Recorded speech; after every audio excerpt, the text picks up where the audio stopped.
إياك نعبد وإياك نستعين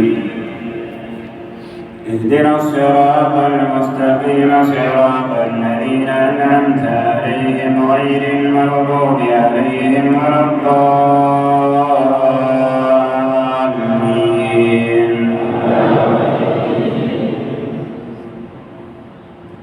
ليس البر أن تولوا وجوهكم قبل المشرق والمغرب ولكن البر من آمن بالله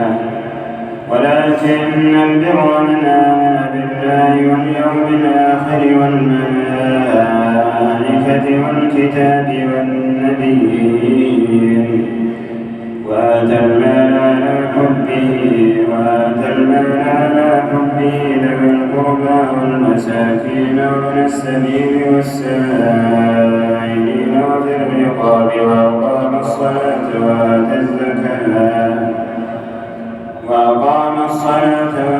الزكاة والموفون بعهدهم إذا عاهدوا والصابرين في البأساء والضراء وحين البأس أولئك الذين صدقوا وأولئك هم المتقون.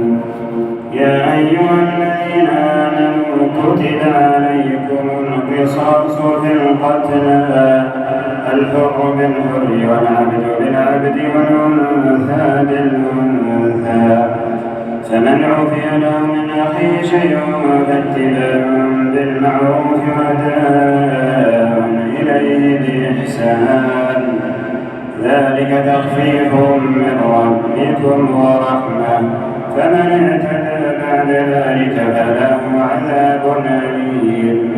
ولكم في القصاص حياة يا أولي الألباب لعلكم تتقون.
الحمد لله رب العالمين الرحمن الرحيم مالك يوم الدين إياك نعبد وإياك نستعين اهدنا الصراط المستقيم صراط الذين أنعمت عليهم غير المغضوب عليهم ولا الضالين.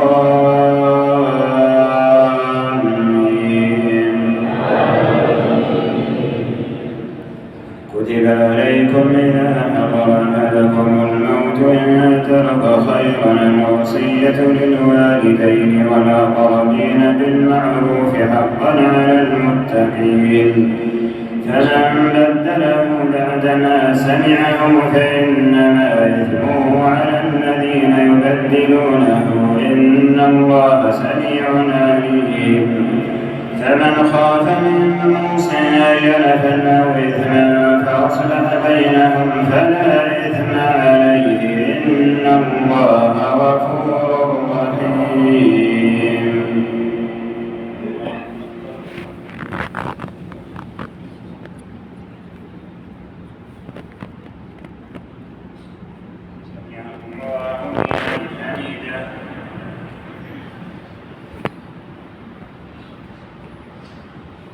الله